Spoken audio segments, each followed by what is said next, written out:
ನಮಸ್ಕಾರ ರೈತ ಬಾಂಧವರೇ, ಕೃಷಿ ದರ್ಶನದ ಕೃಷಿ ವಾರ್ತೆಗೆ ತಮಗೆಲ್ಲರಿಗೂ ಹಾರ್ದಿಕ ಸ್ವಾಗತ.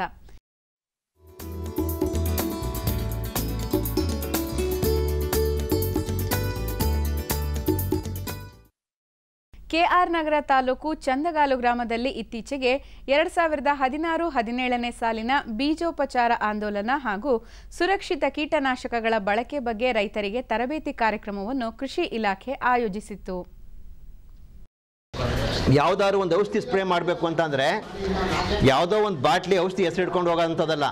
ನಾವು ಮೊದಲು ಮಾಡಬೇಕಾಗಿರೋದು ಏನಪ್ಪ ಅಂತಂದರೆ, ನಮ್ಮ ಭತ್ತದ ಬೆಳೆಗೆ ಯಾವ ಟೈಮ್ನಲ್ಲಿ ಯಾವ ಔಷಧಿ ಹೊಡಿಬೇಕು ಅಂತ ಅನ್ನೋದ್ರ ಬಗ್ಗೆ ನಮ್ಮ ತಜ್ಞರನ್ನು ನಾವು ಕಾಂಟ್ಯಾಕ್ಟ್ ಮಾಡಿಕೊಂಡು ಅವರಿಂದ ಮಾಹಿತಿ ತಗೋಬೇಕು. ನಮ್ಮ ರೈತರು ಮಾಡಬೇಕಾಗಿರೋದು ಡೈರೆಕ್ಟಾಗಿ ನೀವು ಅಂಗಡಿಗಳಿಗೆ ಹೋಗ್ಬಿಟ್ಟು ಅವ್ರು ಹೇಳಿದಂಥ ಪದಾರ್ಥಗಳನ್ನು ತಂದು ಹಾಕ್ಬಿಡೋದ್ರಿಂದ ನಿಮಗೆ ದುಡ್ಡು ವೇಸ್ಟ್ ಆಗುತ್ತೆ. ಮತ್ತು 4-5 ಐಟಮ್ ತಂದು ಸ್ಪ್ರೇ ಮಾಡ್ತಿರಲ್ಲ, ಆ 4-5 ಐಟಮ್ ತಂದು ಸ್ಪ್ರೇ ಮಾಡಿದಾಗ ನಿಜವಾಗಿ ನಿಮ್ಮ ಸಮಸ್ಯೆಗೆ ಪರಿಹಾರ ಸಿಗೋದು ಒಂದೇ ಐಟಮ್ನಿಂದ. ಇನ್ನು ಬಾಕಿ 4 ಐಟಮ್ಗಳು ಫುಲ್ ವೇಸ್ಟ್ ಆಗಿರುತ್ತೆ, ದುಡ್ಡು ವೇಸ್ಟು.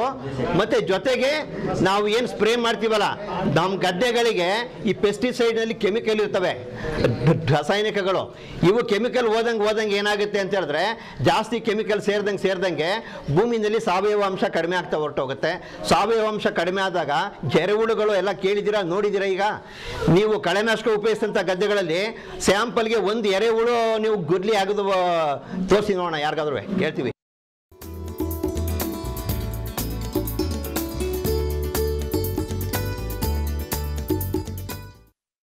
ಚಿತ್ರದುರ್ಗ ತಾಲೂಕು ಬೆನಕನಹಳ್ಳಿ ಗ್ರಾಮದ ಪ್ರಗತಿಪರ ಕೃಷಿಕರಾದ ಅಡಿವೆಪ್ಪ ಅವರು ಕೃಷಿ ಭಾಗ್ಯ ಯೋಜನೆಯ ಫಲಾನುಭವಿ.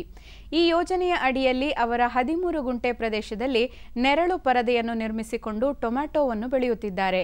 ತೋಟಗಾರಿಕೆ ಇಲಾಖೆಯ ತಜ್ಞರ ಸಲಹೆ ಹಾಗೂ ಮಾರ್ಗದರ್ಶನದಲ್ಲಿ ಸುಧಾರಿತ ಬೇಸಾಯ ಕ್ರಮಗಳನ್ನು ಅನುಸರಿಸುತ್ತಿರುವುದರಿಂದ ಗುಣಮಟ್ಟದ ಟೊಮ್ಯಾಟೋವನ್ನು ಬೆಳೆಯುತ್ತಿರುವುದಲ್ಲದೆ ಉತ್ತಮ ಆದಾಯವನ್ನು ಸಹ ಗಳಿಸುತ್ತಿದ್ದೇನೆ ಎನ್ನುತ್ತಾರೆ ಅಡಿವೆಪ್ಪ ಅವರು.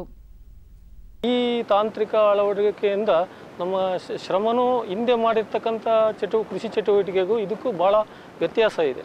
ಇದರಲ್ಲಿ ನೀರು ಕಮ್ಮಿ ತೊಗೊಳುತ್ತೆ. ಈ ಮಲ್ಚಿಂಗ್ ಶೀಟ್ ಹಾಸಿ, ಆಮೇಲೆ ಇನ್ನರ್ ಡ್ರಿಪ್ ಲೈನು ಅದೆಲ್ಲ ಮಾಡಲಿಕ್ಕೆ ಇದನ್ನು ಮಾಡಿಕೊಟ್ಟಿದ್ದಾರೆ. ಆಮೇಲೆ ಲೇಬರ್ ಪೋರ್ಷನ್ನು ಭಾಳ ಕಮ್ಮಿ ಇರುತ್ತೆ. ನಾವು ಈಗ 1500 ಸ್ಕ್ವೇರ್ ಮೀಟರನ್ನು ನಾವು ಪ್ಲಾಂಟೇಷನ್ ಮಾಡಿದ್ದೀವಿ. 3500 ಗಿಡಗಳನ್ನು ನಾವು ಪ್ಲಾಂಟೇಷನ್ ಮಾಡಿ ನಾವು ಒಳ್ಳೆ ಇದುವರೆಗೂ ಒಂದು 50 ಕ್ವಿಂಟಲ್ಲು ಬೆಳೆ ಬಂದಿರ್ತದೆ. ಸೊ ಅದು ಒಂದು ಟ್ರೈ ಲೆಕ್ಕದಲ್ಲಿ ನಾವು ಮಾರ್ಕೆಟಿಗೆ ಕೊಡ್ತಾಯಿದ್ದೀವಿ.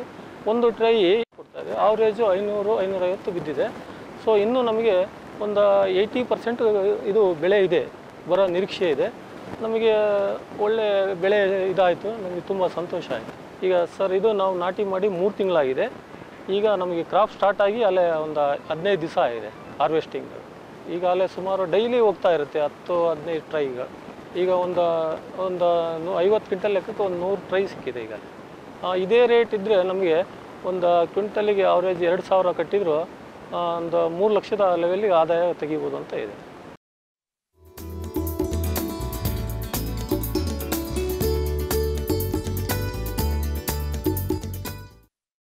2016-17ನೇ ಸಾಲಿಗೆ ಕೇಂದ್ರ ಸರ್ಕಾರ ಮುಂಗಾರಿನ ವಿವಿಧ ಬೆಳೆಗಳಿಗೆ ಪ್ರಕಟಿಸಿರುವ ಬೆಂಬಲ ಬೆಲೆಗಳು ಹೀಗಿವೆ.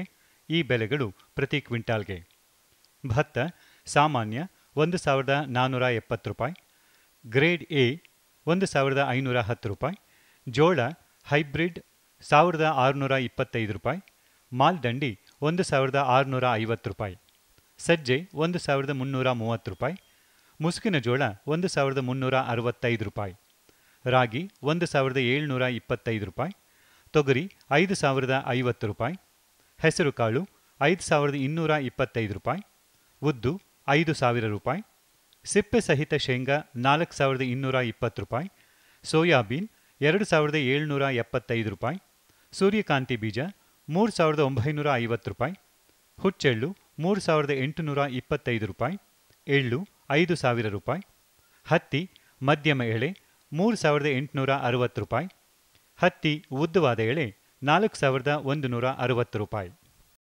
ರೈತ ಬಾಂಧವರೇ, ದಯವಿಟ್ಟು ಗಮನಿಸಿ, ಉದ್ದು ಮತ್ತು ಹೆಸರಿನ ಬೆಳೆಯಲ್ಲಿ ಎಲೆ ಮುಟುರು ರೋಗ ಕಂಡುಬಂದಲ್ಲಿ 0.3 ml ಇಮಿಡಾಕ್ಲೋಪ್ರಿಡ್ ಪ್ರತಿ ಲೀಟರ್ ನೀರಿಗೆ ಬೆರೆಸಿ ಬೆಳೆಗಳಿಗೆ ಚೆನ್ನಾಗಿ ಸಿಂಪಡಿಸಿ.